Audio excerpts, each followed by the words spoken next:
Welcome to the UIAAA Connection podcast. We thank GoFan and VNN, the exclusive sponsors of the UIAAA Connection. Now operating as one combined company, GoFan and VNN offer a seamless experience through digital ticketing and athletic websites. They make it easy to direct fans to one central place for schedules, communication, and tickets for both home and away events. We appreciate GoFan and VNN for their continued support and exclusive sponsorship of the UIAAA Connection podcast. Welcome back to another edition of the UIAAA Connection. I'm your host, Mark Hutch Hunter. Today we have as our special guest, Brian Berrong, the Director of Athletics at Layton High School. Welcome to the podcast, Brian. Thank you. I appreciate being here. Let's have you begin by sharing with our audience here in Utah and across the world where you grew up, where you went to high school, college, your first job, etc. Okay. I grew up in a small town in Western Oklahoma, Weatherford. I played football and ran track there, and that was kind of my introduction into sports. And from there, I went to Southwestern Oklahoma State University, D2 school, to play football. And I enjoyed my time there, but for religious considerations, I transferred to BYU Hawaii. While I was there, I played a little bit of rugby, then went on to serve an LDS mission for the Church of Jesus Christ of Latter-day Saints. After my mission, I went to Weber State to play football. While at Weber State, I got a degree in history and political science and moved into the field of education. Later getting a master's degree from Utah State University. That's perfect. Let me ask you, so what years did you play at Weber? The reason I ask is my son-in-law, you may not be aware that my son-in-law is the new head coach up at Weber, Eric Kerr. Yes. Okay. I didn't know that was your son-in-law, but I do know Coach Kerr. I was there in like 91, 92-ish during that time period. Interestingly enough, I really didn't play a ton. I was one of those guys that was on the team. And we have a lot of those at the high school level, right? Athletes that are on the team. And all the schooling that I had prior to coming to Weber State was semester credit hours. And so when I came to Weber State, they were on quarter credit. And, as a result of that, I only had to take a few courses in order to graduate. And so I went that route. I wore Weber State swag, didn't necessarily wear the uniform. Okay, that's perfect. That's awesome. Let me ask you, where did you serve your mission? Oh, gosh. I served my mission in Provo, Utah. Yeah, so because you were from Oklahoma, so Provo was Correct. Away from where you grew up. Yes, yeah. So That's I was in Roosevelt, Utah, Enterprise, Utah down south, Santa Clara, Cedar City, Orem, and my favorite area was Panguitch. Oh, that's awesome. That is awesome. Okay, well, let me ask you, growing up, you said a small town in Oklahoma, Weatherford, I think you said. So Yes, sir. talk about the opportunity you had to play youth sports there. Was it as big as being in a bigger city, or did you have to travel some places to play? Yeah, obviously we had to leave the community in order to play. Little League, Pop Warner style football is very big there. Football, all sports are big in the state of Oklahoma, and people take great pride in their community. We from a very early age, I was given very strict instructions that when I go out there and play, it's not just myself, it's not just the team, it's the entire community. And there was a little pressure, but in a good way for us to be our best and represent our community in the best way possible. Perfect. The burning question I have is Cowboys or Sooners? Oh, that's an easy one. Boomer Sooner. Okay, that's what I figured, but I figured I'd better check. So let's have you talk, Brian, for a minute about some of the mentors you had growing up and then some of the mentors you had that helped you in your professional life. I was really fortunate. I had some amazing coaches at the high school level. Both my football coach and my track coach are in the Oklahoma High School Sports Hall of Fame. My football coach was Woody Roof. His godfather was none other than Woody Hayes. And so he had a great tradition and lineage. Um, Interestingly enough, there were two brothers that came to practice and hung around a little bit, also attending Southwestern Oklahoma, which was in my hometown. And, Rex and Rob Ryan, sons of Buddy Ryan, went on to be a pretty good career of their own in the football and coaching circles. My track coach, his name was Dennis Seifert, again in the Hall of Fame. A lot of great athletes and success, and those men really they were mentors. They were like father figures to me, and we are in touch to this day. Next week, in fact, I'll be going back to visit family in Oklahoma, and visiting Coach Roof and Coach Seifert are a normal part of my trip. That's awesome. So you played with the Ryan brothers, is that right? Well, no, they were a little bit older than me, and So they had finished. they were Okay. at Southwestern, but they would come and hang out because of their friendship with Coach Roof. Okay, perfect. So for those of us that are geographically challenged from Oklahoma, I've only been there once. My wife is actually born in Lawton. Oh, okay, But yeah, is Weatherford closer to Tulsa or closer to Oklahoma City? closer to Oklahoma City. So going across the state east to west is Interstate 40, Ah, and Weatherford is about an hour's drive west of Oklahoma City. So about an okay, hour and perfect. 15 from Lawton. So Okay. yeah. So Lawton, because we were back there, what, 2 summers ago, drove down to Lawton and then drove a little bit west and then took whatever highway. I can't remember it back up to I-40 because we were taking the Route 66.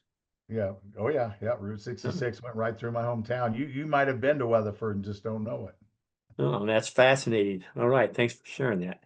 Let me ask you a little bit of a personal question here, Brian. What's your biggest failure or disappointment in life, and what did you learn from it? You know, I'm not one, and I don't want this to be kind of a cop out answer, but I'm not a big believer in failure. I'm a big believer in learning from your mistakes, and I've done that a lot throughout. I mean, I've made a few mistakes, and to me, failure is when you don't learn and you just repeat and you get in that rut and you don't move forward. I've made plenty of mistakes in my life. We all do, but I've always tried to learn from them and not repeat those. And so I'm not a big guy when it comes to failure. I just think there's just learning. That's a great answer. Thanks for sharing that. Let me ask you, at this stage of your career, what made you decide to get into athletic administration?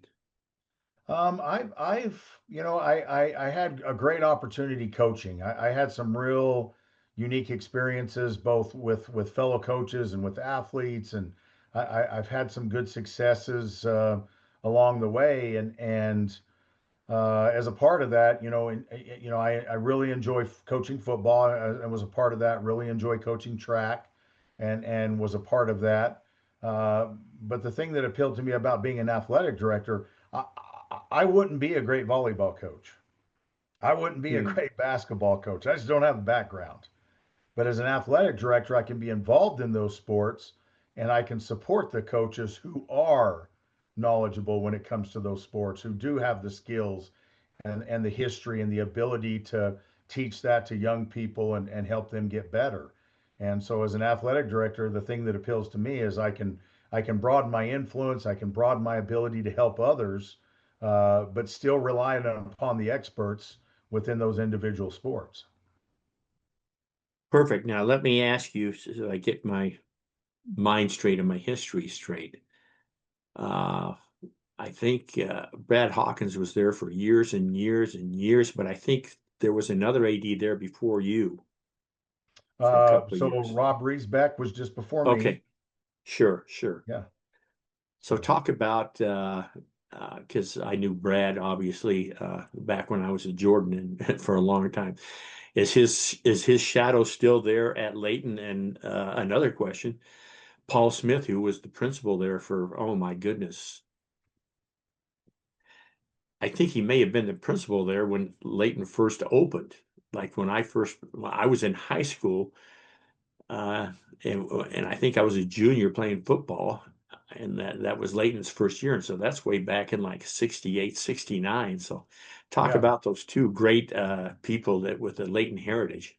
Yeah, mid to late 60s. I never had the opportunity to work with either of those gentlemen personally, but obviously they're legacy names at Layton High School and had a lot of success developing the programs and again supporting the coaches.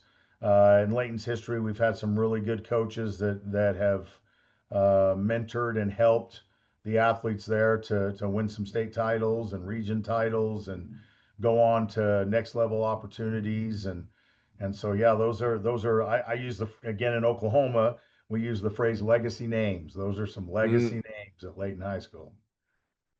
perfect. So allow me to ask you, you get this job as the AD at Layton. What did you tell me? This is your second year. You're coming up on your I'll third be year, coming up on right? my third year. Yes, sir. So you get the job. So I'm always interested because I've been with the UIAAA for so long. How did you find out about it? When other AD said, look, you need to become a member, go to the conference, or you just ask someone at the school? How did that happen? Go into detail a little bit. Yeah, as an athletic director, there's really two groups of ADs that I work with. I work with the athletic directors in the Davis School District, and we hold some meetings there. And so I've had an opportunity to learn from them. And then we have our Region One athletic directors, and so several of the Region One ADs. With realignment, they moved out, but Corey Mullaney at Fremont was super helpful. Uh-huh. Troy Brown's relatively new, like myself, but at Syracuse, he's been great. Bo Roundy at Davis has been great. Casey Walkenhorst at Farmington. But in fairness, probably the athletic director who's been most influential, kind of my mentor, has been Trevor Howell up at Weber High. And Okay. Trevor's been great to put honestly put up with my stupid questions because I really don't know, and I'll call Trevor and I'm sure he sees my number and shakes his head a little bit and says, "Oh, here we go again." And but no, he's been great. They're all super patient and I've relied heavily upon them. Trevor was the one that said, "Hey, look, if you're going to be good at this job and take it serious, you really need to learn everything."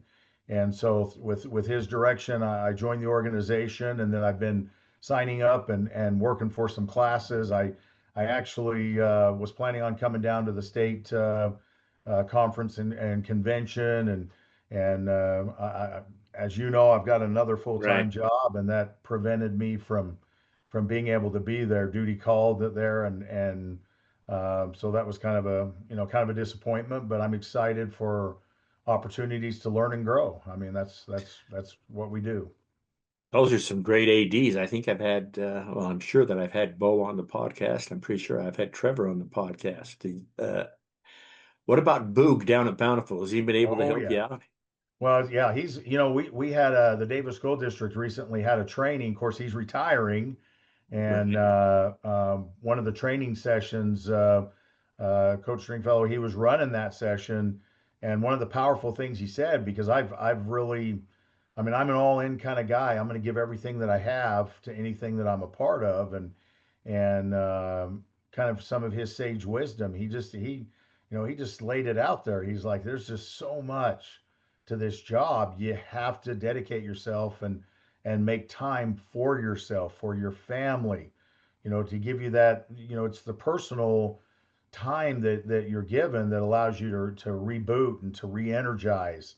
And such sage advice from him, even in his last real act as a Hmm. as an athletic director, he's passing on that knowledge to help the rest of us, and I was super grateful for that. That's great. Well, let me ask you another follow-up. I should have asked you early on. So you're an Oklahoma kid, grew up Oklahoma, um, went to BYU Hawaii. So was it after your mission you decided to continue school at Weber State, master's at Utah State, or what brought you to Utah rather than back to Oklahoma? Well, I served my mission here, kind of fell in love with the Sure, area. And right, even though I was in southern Utah for my mission, right.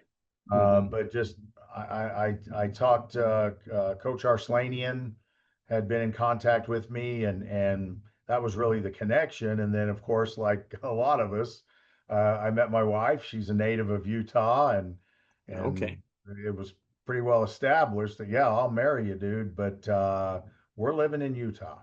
we're living. Okay, makes total sense.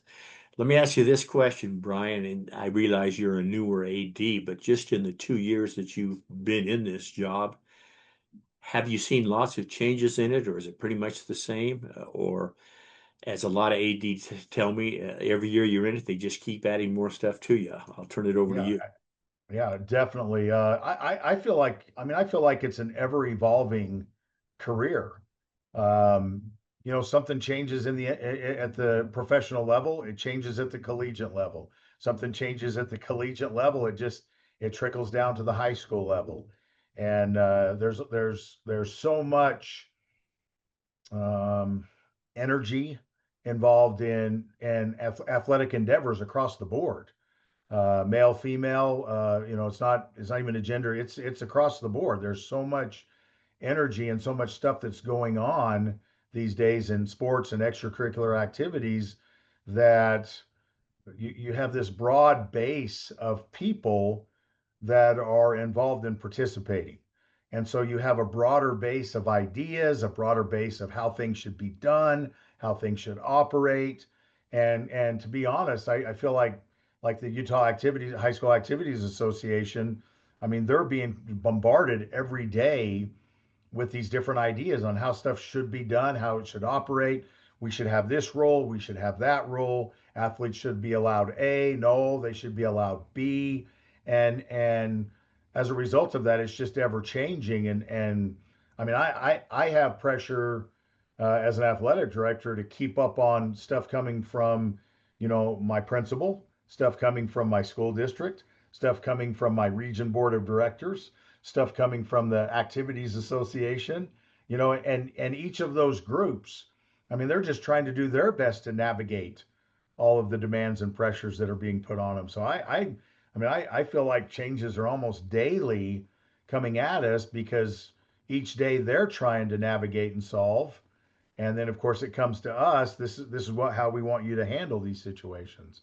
So yeah, I think it's changing, and the workload is very dramatic. I mean, if you're going to do this, if you're going to do the minimum, right? If you're going to do the minimum and enter your schedule and get officials for your games, right? Through the district, schedule your buses.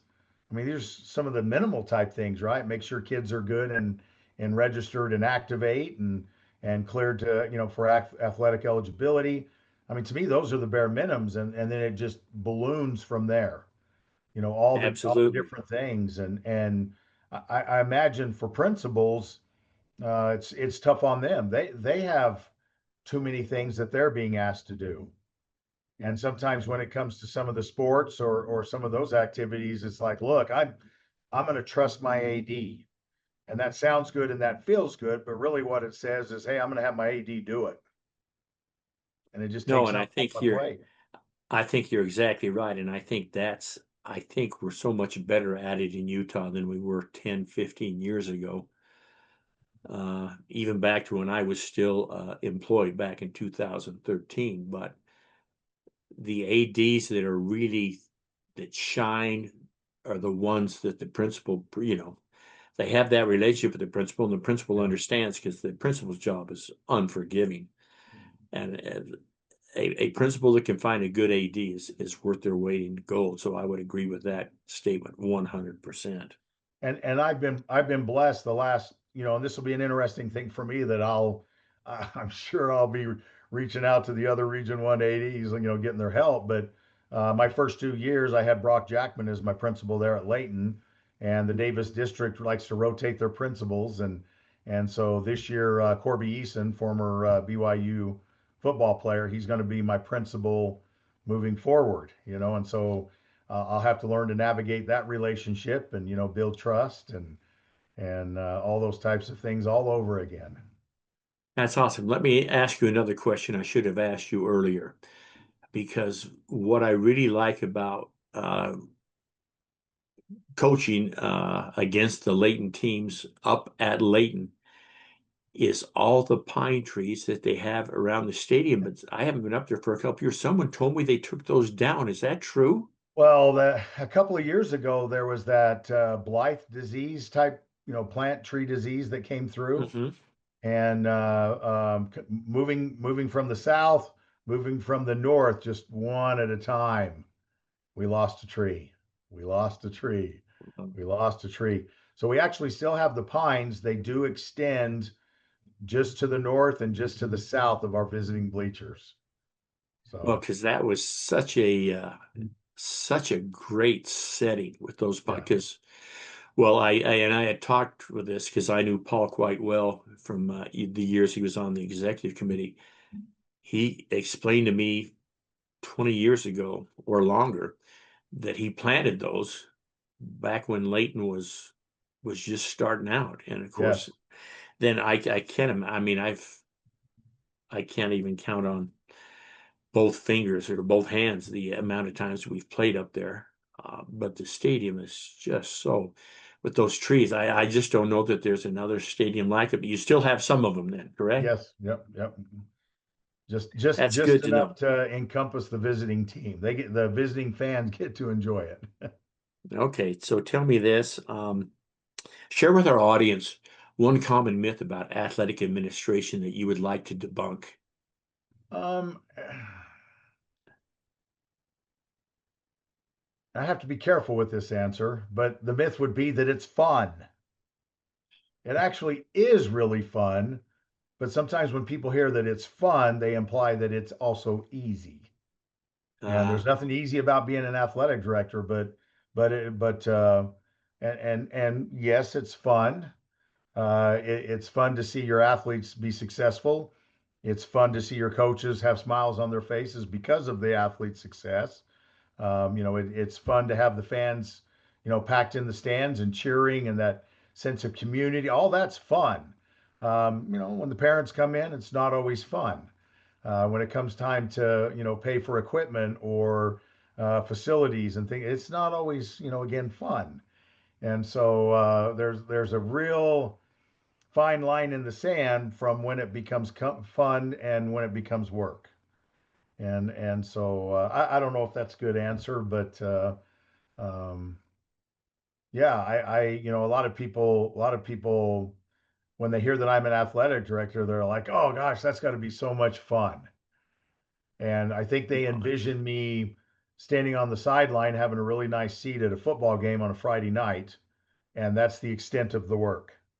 and I think that is, I can't tell you how many ADs have mentioned that in part or in whole over the years of this podcast because that's what the public thinks. Well, like he just gets to watch ball games. He or she gets to watch ball games all day, and they have no and idea and about paid to do checking it. the grades and paid to do it, and they know about making sure the field's ready, making sure the kids have grades, making sure you got the buses there, making sure you got the officials, putting out the fires every morning when you get to school. So you can't get to your regular list of things to do until 9 or 10 sometimes because it's crazy. So I appreciate you bringing that up. Brian, what's the favorite part of your job? Oh, well, I mean, absolutely. It's being around the kids. I mean, kids are so much fun, right? They keep you young and they have so much energy, zest for life. They have this desire to be great in their individual craft and can't help but to inspire you. And then it's obviously awesome to see them achieve their goals, those types of things. Coaches like I love my coaches that I get to work with and to see them work to mentor the kids and help the kids and I tell all my coaches, I said, obviously we want to win. If winning wasn't important, we'd never keep score. So we want you to win, but at the end of the day, I want my coaches to be good to the kids and to teach the kids to be good people. You know, you might be a track athlete for 2 or 3 more years. You know, well, I want you to be a good person the rest of your life. And so taking that approach and that attitude, and and walking down the hallways and having kids, say hi to you and acknowledge you. I mean, that's just fun because again, they just have that infectious energy that helps keep you young. Absolutely, that is so well said. Thanks for sharing that. We'll finish with a couple of questions here, Brian. The first being this, and I'll preface this because I realize you've only been in it for 2 years. But if you had two pieces of advice for a brand new athletic administrator and they had to follow Brian's advice in order to become successful, what would your two suggestions be? Well, we've already touched on it a little bit. Again, I consider myself very fortunate um, to be both in a district and a region where the athletic directors, because that's who we play. We play Region One, we play Davis County, and yet they don't view it as a competition. They view it as we're both working for a common goal and for the good of the kids, and find that mentor, find those ADs that are willing to share with you and help you. Um, the reality of it is some of the things we're asked to do, if you're not getting help and advice, you could get bogged down and waste days trying to figure something out on your own. And there's just not enough. I mean, there's not enough time to do the job as is. And you find those mentors that are willing to help you out and share with you. That's such a big thing, such a big thing. Probably the second thing I would tell them is focus on your clientele, focus on what you've been hired to do. Um, I've had ADs give me different thoughts because at 8 a.m. my clientele is a parent. At 9 o'clock, my clientele, is the assigner and arbiter. At 10 o'clock, my clientele is, that girl on the softball team who's struggling academically and needs some help and some advice on what she can do better. At 11 o'clock, my clientele is the principal, wanting to know what happened on the bus, on the way home from wherever. And so just remember who your clientele is at any given moment, and focus on them. Focus on them. Solve that problem. Show them that you care about the situation that they brought before you. It's really easy to maybe prioritize stuff and say, well, there's this guy and then there's this person, and so I'm gonna always focus on that. Well, then you'll never get here, and then that person gets frustrated and thinks, well, the AD doesn't care. They don't care. They don't even respond to my phone call, and so you just have to really know and understand and work to help your clientele. Great pieces of advice. Thank you so much for sharing. We'll finish with this question. Brian, what question should I have asked you that I failed to ask?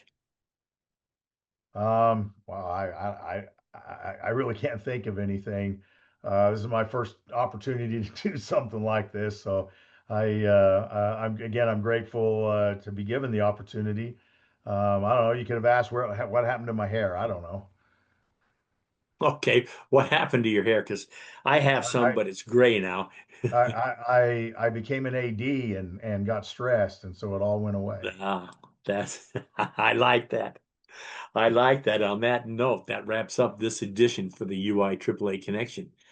Again, our special guest today has been Brian Berrong, the Director of Athletics at Layton High School in Davis County, Utah. Brian, thank you so much for being on the podcast. Yes, thank you. I appreciate the opportunity. For our listeners, we hope you tune in again next week for another edition of the UI AAA Connection.